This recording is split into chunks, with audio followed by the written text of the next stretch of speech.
22절까지 말씀 찾으셨으면 저와 함께 한 목소리로 봉독하도록 하겠습니다.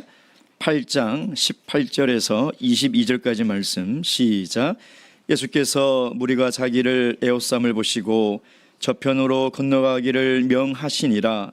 한 서기관이 나와 예수께 말씀하되 선생님이여 어디로 가시든지 저는 쫓으리이다. 예수께서 이르시되 여우도 굴이 있고 공중의 새도 거처가 있으되 오직 인자는 머리 둘 곳이 없다 하시더라. 제자 중에 또 하나가 가로되 주여 나로 먼저 가서 내 부친을 장사하게 허락하옵소서. 예수께서 가라사대 죽은 자들로 저희 죽은 자를 장사하게 하고 너는 나를 쫓으라 하시니라. 아멘. 어떤 사람이 자신의 소신이 없이 다른 사람이 하는 대로 따라하고 가는 대로 따라가는 것을 부하뇌동이라고 합니다. 큰 전등 소리에 자기의 소리를 내지 못하는 것을 이야기하는 것이죠. 왜 내가 이것을 하는지도 모른 채 남들이 다 하니까 그렇게 따라하고, 내가 왜 그것을 사는지도 모른 채 남들이 다 사니까 사고, 남들이 입으니까 입고, 가니까 가는 그런 사람을 이야기하는 것이죠. 참 불쌍하고 어리석은 사람입니다. 근데 신앙의 세계에서도 이렇게 자신의 신앙이 없이 다른 사람에 의해서 신앙생활을 하는 사람들이 있다는 것이죠. 내가 왜 예수님을 믿는지, 내가 왜 이 신앙의 길을 걸어가는지 자기의 믿음과 확신이 있어야 한다는 것입니다. 오늘 주님은 본문의 말씀을 통해서 우리가 걸어가고 있는 이 길을 잠시 멈춰서 내가 왜 하나님을 믿는지, 내가 왜 신앙의 길을 걸어가고 있는지를 생각해 보라는 것이죠. 나의 믿음이, 나의 확신이 있어서 가는 것인지 그것을 점검해 보라는 것입니다. 주님은 우리 모두를 제자로 다 부르셨습니다. 안디옥 교회 성도들이 그리스도인이라 불림을 처음 받은 것처럼 이 제자와 그리스도인이라는 것은 예수님을 따라가는 사람이에요. 예수님이 걸었던 그 길을, 발자취를 따라가는 것이 제자라는 것이죠. 그래서 오늘 우리는 당신은 제자입니까? 라는 질문에 올바른 대답을 할 수 있어야 한다는 것입니다. 우리가 신앙의 길을 걸어가면서 내가 제자라는 것을 모르거나 또 이 제자가 걸어가야 될 길이 어떤 길인지를 모른 채 신앙생활을 한다는 것은 참 안타까운 일입니다. 오늘 본문을 통해서 당신은 제자입니까? 라는 이 질문에 우리가 답을 할 수 있는 그런 시간이 되기를 주님의 이름으로 축원드립니다. 자, 제자는 어떤 사람입니까? 첫 번째, 예수님이 누구인지를 바르게 아는 사람입니다. 18절, 18절만 다시 읽겠습니다. 시작. 예수께서 무리가 자기를 에워쌈을 보시고 저편으로 건너가기를 명하시니라. 지금 예수님이 많은 사람의 병을 고치고 귀신을 쫓아냈습니다. 그랬더니 수많은 사람들이 이 소식을 듣고 호기심과 각자의 원하는 것이 있어서 많은 사람들이 예수님 앞으로 나왔다는 것이죠.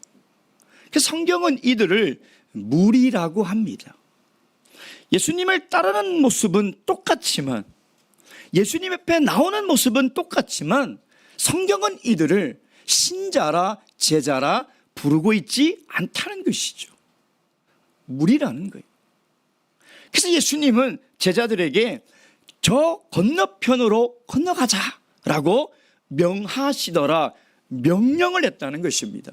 원문에 보면 아주 엄격하게 명령하셨다라고 기록이 되어 있는 거예요. 그냥 건너가자, 사람들이 많이 몰려오니 위험해서 건너가자, 이게 아니라 제자들에게 아주 준엄하게 명령했다는 것입니다. 근데 오늘 이 18절에 건너가다라는 이 동사가요, 세 가지의 의미로 쓰입니다. 첫째는 정말 강을 건너거나 무엇을 건널 때 쓰는 단어이기도 합니다. 두 번째는 병이 낫거나 귀신이 떠날 때도 건너간다, 이 표현을 씁니다.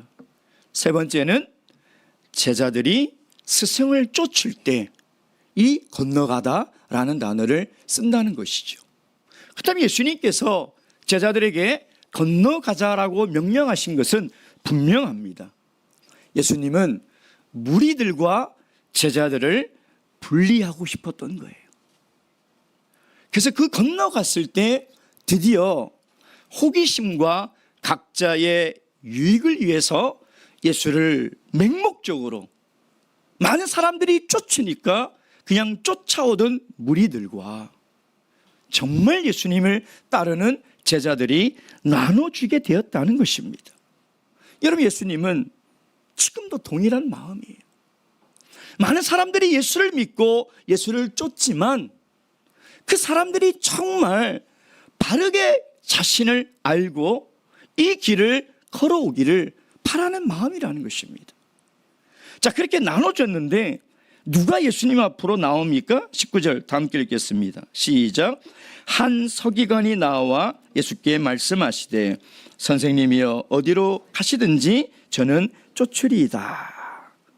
누가 예수님께 나옵니까? 서기관이. 서기관은 어떤 사람입니까? 율법을 필사하거나 율법과 유대교의 전통을 가르치는 사람이에요.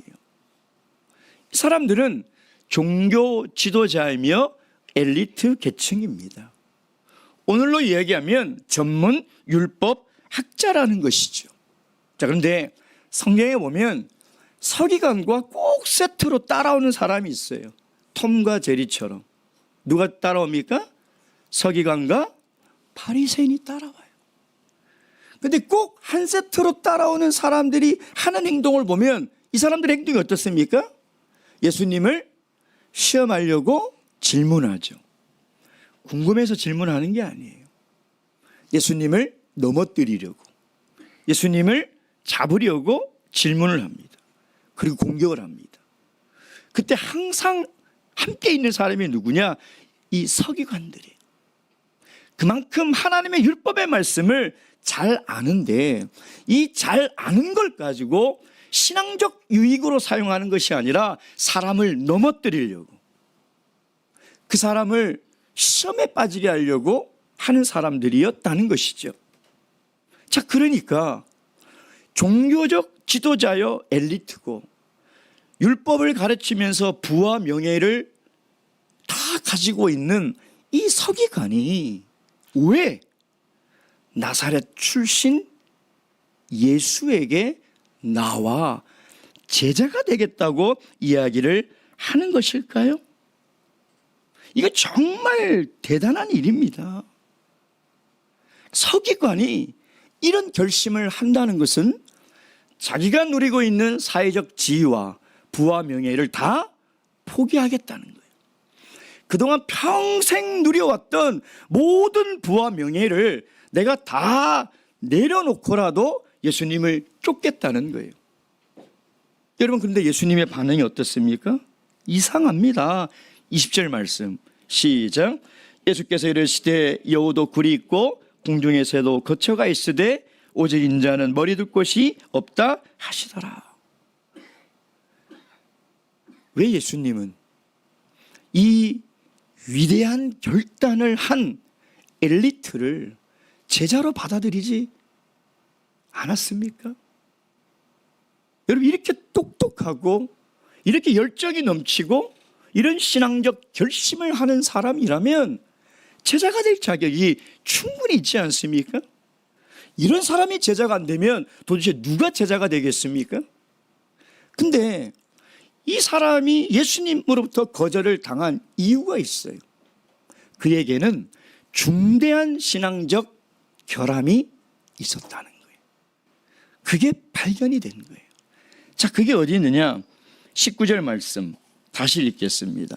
시작. 한 서기관이 나와 예수께 말씀하시되 선생님이여 어디로 가시든지 저는 쫓으리이다. 어디에 있습니까? 이 사람의 신앙적 결함이 무엇입니까? 예수님을 선생님이여 라고 부르는 거예요. 이 선생이여라는 이 헬라어 디다다켈이라는 이 단어는 히브리어의 랍비라는 뜻이에요. 즉, 이 사람이 예수님을 쫓고 제자가 되겠다는 것은 어쩌면 예수님의 산상수훈의 설교를 듣고 큰 감명을 받았던 것 같아요. 그래서 예수님으로부터 좋은 설교와 가르침을 받았으면 좋겠다 라는 그런 마음이 있었다는 것이죠. 예수님을 제대로 알지 못했다는 거예요. 예수님이 누구인지, 예수님이 어떤 분인지에 대한 믿음이 있어서 예수님의 제자가 되겠다는 것이 아니라 그분이 하시는 그 말씀이 다른 랍비들과는 너무나 다르고 권위 있고 아주 지혜로운 말씀이니 내가 이 말씀을 좀 배웠으면 좋겠다. 그래서 이 좋은 말씀을 내가 더 들었으면 좋겠다 라는 생각으로 예수님께 나와 제자가 되겠다고 하는 거예요. 여러분, 2절의 나병 환자는 예수님을 뭐라고 부릅니까? 주여, 메시아라고 부릅니다. 백부장은 6절에 예수님을 뭐라고 부릅니까? 주여, 메시아, 구주라고 부릅니다.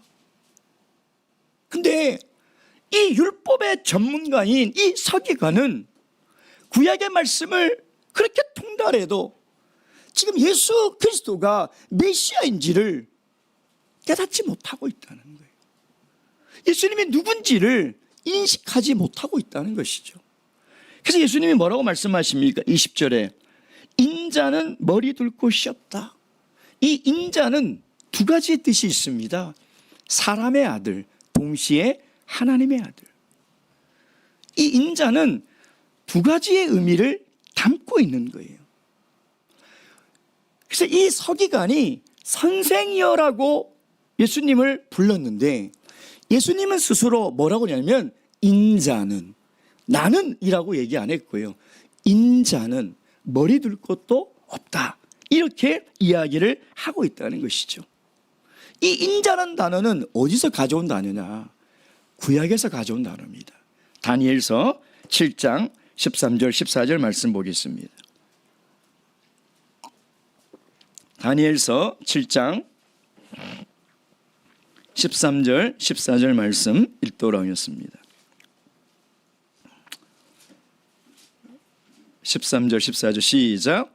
내가 또 밤 이상 중에 보았는데 인자 같은 이가 하늘 구름을 타고 와서 옛적부터 항상 계신 자에게 나와 그 앞에 인도되매 그에게 권세와 영광과 나라를 주고 모든 백성과 나라들과 각 방언하는 자로 그를 섬기게 하셨으니 그 권세는 영원한 권세라 옮기지 아니할 것이요 그 나라는 패하지 아니할 것이니라. 아멘. 여기 다니엘서의 인자라는 단어를 가지고 와서 지금 예수님께서 쓰고 있는, 예수님은 스스로 인자라고 얘기한 것은 뭐냐면 육신으로 와서 겉으로 보이기에는 볼품없고 사람이 보이기에는 초라하고 아무것도 아닌 것 같지만 영적으로 나는 창조주 하나님이라는 거예요. 영적으로 나는 세상 마지막 날 심판할 심판의 주라는 것이, 그것을 지금 이 제자가 되겠다고 나온 이 서기관에게 이야기를 하고 있는 것이죠.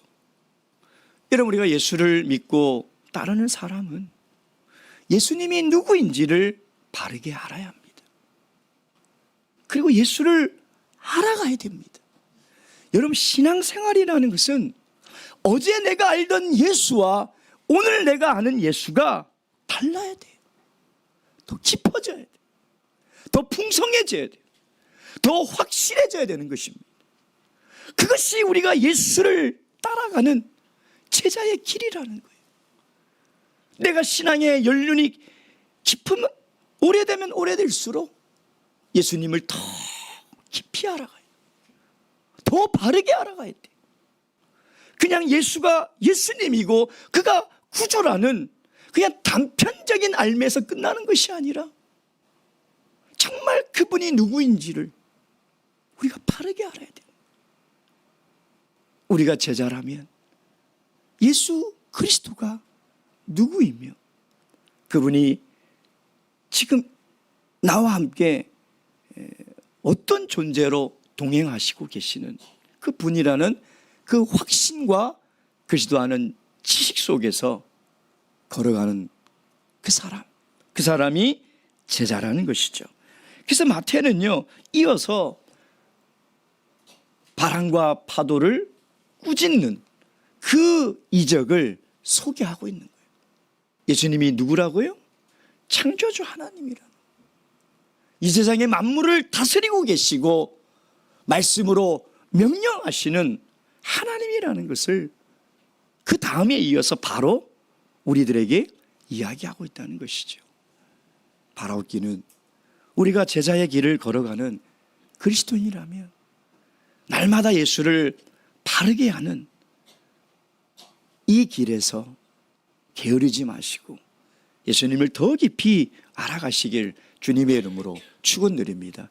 두 번째, 누가 제자입니까? 예수님을 따른다는 의미가 무엇인지를 바르게 알아야 됩니다. 그러니까 내가 예수님을 따라간다. 그리스도인이라는 것은 그 말이거든요. 크리스찬이라는 말이 예수님을 따라간다는 말이에요. 그러니까 그 의미가 뭔지를 바르게 알아야 돼요. 여러분 19절 말씀 다시 보겠습니다. 시작. 한 서기관이 나와 예수께 말씀하시되 선생님이여 어디로 가시는지 저는 쫓으리이다. 예수님이 어디를 가든지 나는 그 길을 따라가겠다는, 이 사람의 열정과 결심 대단하지 않습니까? 근데 성경은 뭐라고 얘기하느냐? 신앙적 열정과 결심보다 더 중요한 게 예수님을 바르게 아는 거예요. 예수님을 바르게 알지 못하고 가지는 열정과 신앙은 오히려 나를 망하게 하는 겁니다. 나를 망하게 하는 거예요. 여러분, 예수님을 바르게 알지 못한 결과가 무엇입니까? 예수님이 어디로 가는지를 모르는 겁니다. 예수님이 어디로 가든지 제가 다 쫓아가겠습니다 라고 생각하는 이 사람의 머리에 그리고 있는 예수님이 가는 곳과 예수님이 가시는 그곳은 너무나 다른 길이에요. 예수님이 누군지를 바르게 모르니까 예수님이 어디로 가는지를 모르는 거예요. 예수님이 어디로 가는지를 모르니까 내가 예수님을 따라가는 그 길의 의미를 모르는 거죠. 이해를 못하는 거예요. 여러분 20절 말씀 다시 읽겠습니다. 시작. 예수께서 이르시되 여우도 굴이 있고 공중의 새도 거처가 있으되 오직 인자는 머리 둘 곳이 없다 하시더라. 여러분 예수님을 믿고 따른다는 의미가 무슨 말입니까? 예수님이 왜 이런 말씀을 하셨습니까? 어디든지 따라가겠습니다 라고 하면 따라오지 마라, 따라와라, 나는 이리로 갈 테니 이리로 와라 라고 해야 되는데 왜 예수님은 이런 말을 했을까요? 이 말은 네가 나를 따라오려면 네가 지불해야 될 대가와 비용이 있다라는 거예요. 자, 오늘 이 20절의 이 말씀을 지금 우리가 쓰는 말로 번역하면 무슨 얘기예요? 예수님이 나는 무주택자라는 거예요. 나는 집도 없다는 거예요. 나는 내 한 몸 누울 곳도 없고 내 머리에 베개를 하고 머리 둘 곳도 없이 힘들고 외롭고 어려운 그런 길을 간다는 것이죠. 여러분 예수님을 믿고 이 길을 따라간다는 것은요, 이 서기관이 꿈꾸는 것처럼 그렇게 좋은 길이 아닙니다. 고난이 있고요, 고생스러워요. 여러분 사람이 집이라는 것은 가장 인간이 누려야 할 그 기본적인 안정을 추구할 수 있는 곳이 집이에요. 그렇죠? 근데 예수님이 가는 길은 어떤 길이냐? 그것조차도 준비가 되어 있지 않은 불안정하고 힘든 길이라는 것을 지금 이야기를 하고 있는 거예요. 다시 얘기하면 예수님이 20절에 이 말씀은 무슨 말씀이냐? 예수를 믿는다는 것, 예수님을 쫓아가는 이 길은 세상의 평안함을 구하는 길이 아니라는 거예요. 어떤 신학자가 이 서기관에 대해서 이렇게 해설을 달아놨어요.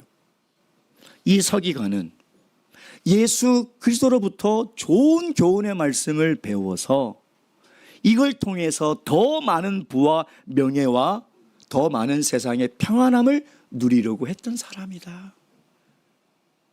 이렇게 설명을 해놨어요. 그러니까 이 서기관은 예수님을 쫓아가면 내가 전문적으로 하고 있는 이 율법의 말씀, 내가 가르치고 있는 것보다 훨씬 더 높은 수준 높은 말씀을 사람들에게 가르쳐서 명성을 얻을 수 있다고 생각합니다. 그리고 부와 칭찬을 얻을 수 있다라고 생각한 것이죠.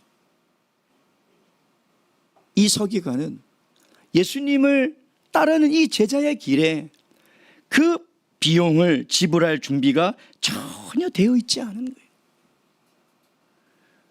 지금 예수님께서 이야기하시는 이 제자의 길은 우리가 마태복음 7장에 봤던 이 좁은 길의 연속입니다. 산상수훈에서 이야기한 이 좁은 길의 연속선상에서 예수님은 지금 이야기를 하고 있는 것이죠. 자, 다시 마태복음 7장 13절 14절 말씀 보도록 하겠습니다. 마태복음 7장 13절 14절 말씀 다 함께 읽겠습니다. 시작. 좁은 문으로 들어가라. 멸망으로 인도하는 문은 크고 그 길이 넓어 그리로 들어가는 자가 많고 생명으로 인도하는 문은 좁고 길이 협착하여 찾는 이가 적음이니라. 아멘. 우리가 예수님께서 이 좁은 문을 선택하라 라고 말씀하실 때 그와 대조되는 넓은 문이 있다라고 이야기를 하고 있잖아요. 이 서기관은 예수를 믿으면 넓은 길로 갈 거라고 생각을 했던 것이죠. 내 삶이 더 편안해지고 내 삶이 더 행복해지고 내 삶이 더 높아진다고 생각했던 거예요.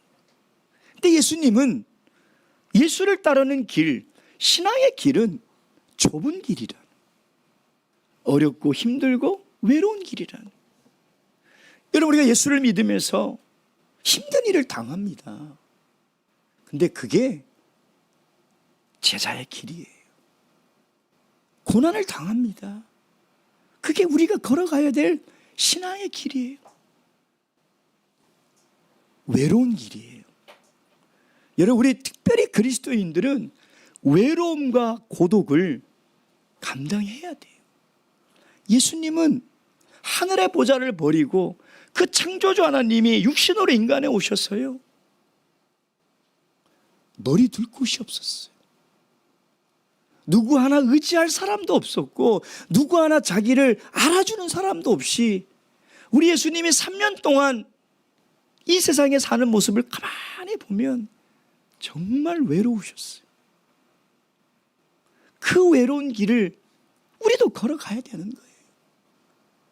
그것이 우리 그리스도인의 길이며 신앙의 길이고 제자의 길이라는 것입니다.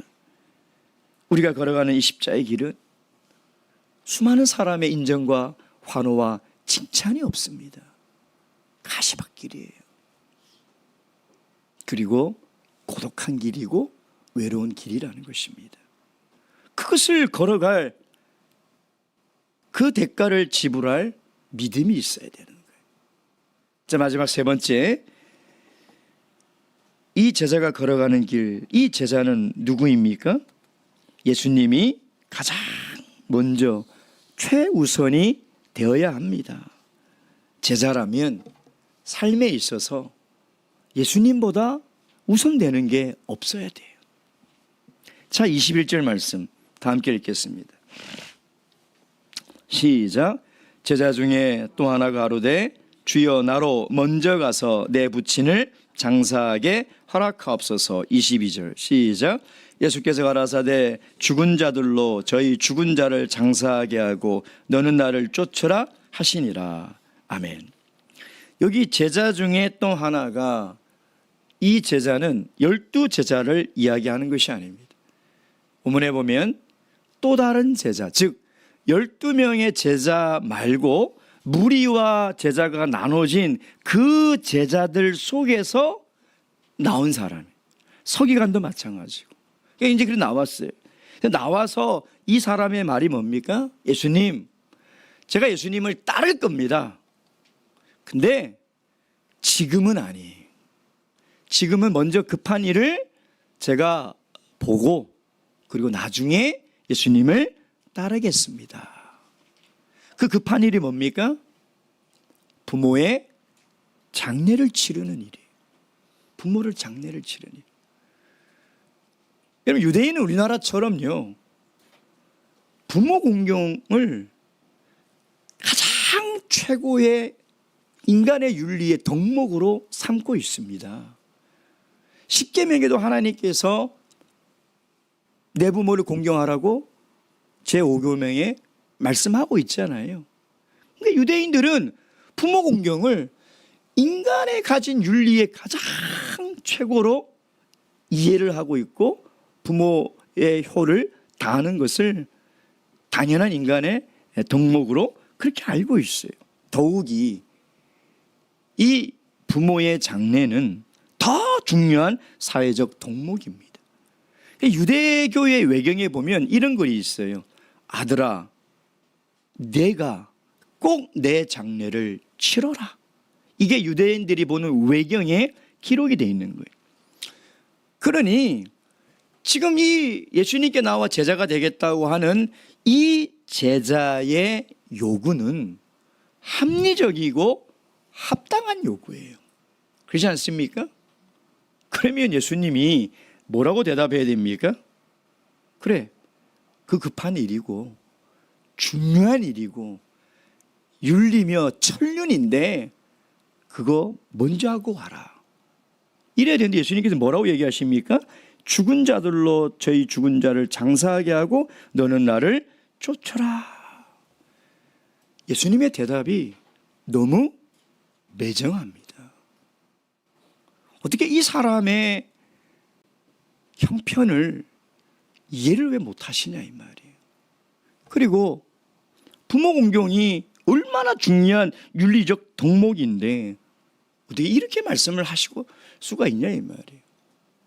예수님이 정말 매정하고 사람을 이해도 못하는 그런 분일까요? 이 말씀을 오해하는 분들은 그렇게 얘기해요. 야, 이 예수라는 사람이 못쓸 사람이네. 어떻게 이 부모의 장례식도 못 가게 하고 자기를 쫓으라고 이렇게 이야기할 수 있는가라고 오해를 하는 사람들이 있다는 거예요. 여러분, 큰 오해죠. 예수님이 하나님이시고 그분이 부모를 공경하는 것을 인간에 관한 이 계명의 가장 먼저 계명을 명령하셨다면 이 분명히 예수님의 다른 의도가 있다는 것입니다. 그게 뭐냐? 바로 21절에 제자 중에 또 하나가 가로되 주여 나로 먼저 가서, 우선순위의 문제를 이야기를 하고 있는 거예요.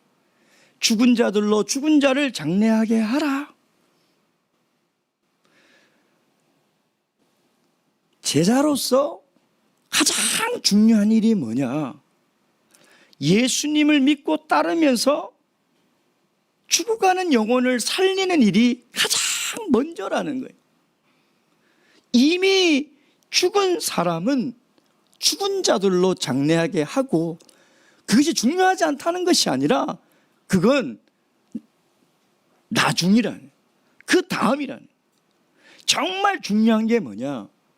지금 예수님의 제자로 예수님과 함께 이 길을 가면서 생명의 말씀을 전해서 죽어가는 사람을 살리는 일이 이 세상 어떤 일보다 가장 중요한 일이라는 그 얘기를 하고 싶은 것이, 여러분, 진정한 효도가 뭡니까? 진정한 효도가 뭐예요? 부모님 영혼을 구원하는 거예요. 진정한 자식 사랑이 뭡니까? 죽어가는 자녀의 영혼을 구원하는 거예요. 이거보다 더 중요한 일이 있습니까? 이거보다 먼저 되는 일이 세상에 어디에 있습니까? 예수님은 지금 그 얘기를 하고 있는 거예요. 그래서 우리가 가장 중요하다고 생각하는 그 천륜, 우리는 너무, 우리 한국인들도 너무 윤리적이랬어요. 예수님을 따르는 이 제자의 길보다 중요한 것이 너무 많아요. 특히 가족에 관련된 것. 내 신앙의 우선순위가 그거예요. 마태복음 10장 37절 말씀 보겠습니다. 마태복음 10장 37절 말씀. 37절, 38절 다 함께 읽겠습니다. 시작. 아비나 어미를 나보다 더 사랑하는 자는 내게 합당치 아니하고 아들이나 딸을 나보다 더 사랑하는 자도 내게 합당치 아니하고 또 자기 십자가를 지고 나를 쫓지 않는 자도 내게 합당치 아니하니라. 아멘. 부모를 공경하지 말라는 것이 아닙니다. 자녀를 사랑하지 말라는 게 아니에요. 그보다 더 중요한 것은 예수님을 따르는 길이라. 예수님을 믿고 예수님을 따르는 것이 가장 우선이 돼야 되는 길이라는 것입니다. 여러분, 우리가 예수를 믿고 이 제자의 길을 따라가는 이 길은 매우 좁은 길이에요. 협착하고 찾는 이도 좁고 이 길을 걸어가는 것은 고난이라는 비용도 지불해야 합니다. 그러나 이 길을 믿음으로 묵묵히 걸어가면 이 길 끝에서 주님께서 우리를 만나 주시고요, 그동안 이 길을 걸어오며 겪었던 수많은 고통과 고난과 눈물을 닦아주실 거예요. 그때 우리는 분명히 이렇게 고백하게 됩니다. 이 길이 참 힘들었지만 이 길을 걸어오기를 참 잘했다. 내가 이 제자의 길을 걸어오기를 정말 잘했다라고 고백하게 될 거라는 것이죠. 여러분, 지금 마태복음 8장 1절부터 17절까지의 기적 이야기와 또 23절부터 이어지는 이 기적 이야기의 사이에 이 두 사람의 이야기를 끼워 넣고 있어요. 이거는 이 저자의 의도가 분명한 것입니다. 이 공관복음에 보면 이 모든 이 공관복음의 저자들이 계속 이야기하는 것이 뭐냐면, 도대체 누가 제자냐, 제자가 누구인가를 끊임없이 이야기를 하고 있어요. 한 사람은 어떤 사람입니까? 정말 위대한 신앙적 결심을 하고 예수님이 어디로 가든지 쫓아가겠다고 나온 사람이었지만 예수님에 대한 인식이 부족했다는 거죠. 예수님이 누군지를 몰랐다는 거예요. 그러다 보니까 그 결과 신앙의 길이 뭔지를 모르는 거예요. 내가 이 길을 걸어가는 의미가 무엇인지를 몰랐다는 것입니다. 나머지 한 사람은 어떤 사람입니까? 참 합리적인 생각을 가지고 인간적인 면으로 보면 정말 효자고 훌륭한 사람이에요. 그런데 여전히 세상에 대한 미련이 남아있는 거예요. 세상에 더 급하고 더 중요한 일이 남아있는 사람이라는 것이죠. 예수를 믿는다는 것이 무엇입니까? 이 길을 걸어간다는 것이 무엇입니까? 예수님을 바르게 알고 이 길을 걸어가고 세상에 예수 그리스도보다 더 중요한 것이 없어야 돼요. 그러니까 미련이 남는 일이 없어야 된다는 것이죠. 오늘 이 두 사람을 통해서 우리는 제자로서 이 길을 바르게 걸어가고 있는지 다시 한번 점검하시고 우리의 믿음을 다시 한번 세우시는 그런 귀한 시간이 되었기를 주님의 이름으로 축원드립니다. 묵도하시겠습니다.